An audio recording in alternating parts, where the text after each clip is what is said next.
बुर्ज खलीफा का नाम सुनते ही आपके दिमाग में सिर्फ यही आता होगा, विश्व की सबसे ऊंची बिल्डिंग। लेकिन बुर्ज खलीफा विश्व की ऊंची इमारत के इसके अलावा दुनिया की सबसे ऊंची फ्री स्टैंडिंग इमारत, सबसे तेज और लंबी लिफ्ट, सबसे ऊंची मस्जिद, सबसे ऊंचे स्विमिंग पूल और सबसे ऊंचे रेस्टोरेंट का खिताब भी बुर्ज खलीफा के नाम ही दर्ज है।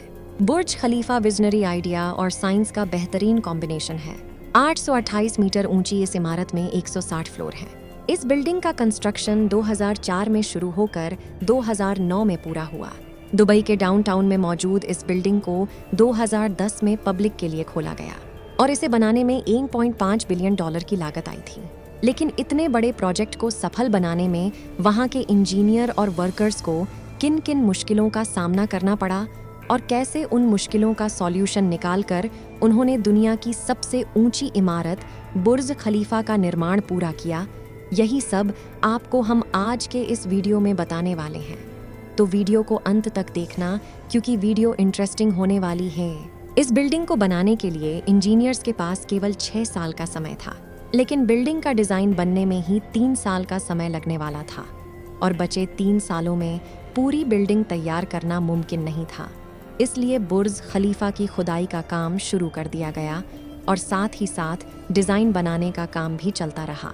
लेकिन तभी एक और मुसीबत ने जन्म लिया, क्योंकि जहां बुर्ज खलीफा बन रही थी वहां पर की जमीन में सिर्फ छोटे छोटे पत्थर और रेतीली जमीन थी, जो एक बड़ी बिल्डिंग की बुनियाद रखने के लिए बिल्कुल सही नहीं है। लेकिन समस्या को सुलझाने के लिए इस बिल्डिंग के नीचे इंजीनियर्स ने 50 मीटर की गहराई तक 152 बेहद मजबूत पाइल्स को डाला है, क्योंकि इस स्ट्रक्चर को इस इमारत के 5000 टन से भी अधिक भार को संभालना है। अब बारी आती ही कंस्ट्रक्शन की। तो इसका कंस्ट्रक्शन का काम साउथ कोरिया की जानी मानी कंपनी सैमसंग KNDT कारपोरेशन को दिया गया, जो कि इससे पहले भी कई बड़े प्रोजेक्ट जैसे टाइपेई ओनसो 1 पर भी काम कर चुकी थी।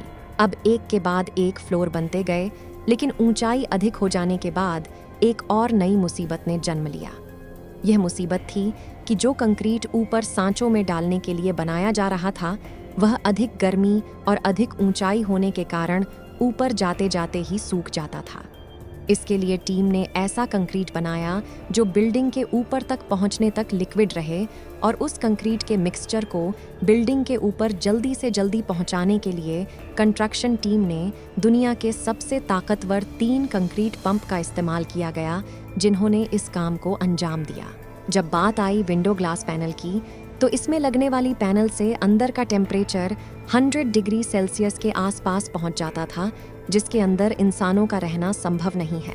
इस मुश्किल से निकलते निकलते 18 महीनों का समय बीत गया और उसके बाद जोन ज़ीरफ़ा नामक इंजीनियर ने इस मुश्किल से निकलने के लिए एक ऐसा गिलास बनाया जो सूर्य से निकलने वाली अल्ट्रा वायलेट रेस को वापस रिफ्लेक्ट कर देता था, जिसके कारण अंदर का तापमान सामान्य बना रहता था। जिसके बाद सिर्फ 4 महीनों में ऐसे 24,000 ग्लास पैनल बना लिए गए। इस इमारत के काम को पूरा करने के बाद 4 जनवरी 2010 को इसकी ओपनिंग की गई और इस मौके पर लोगों ने पहली बार दुबई के इस अजूबे को देखा,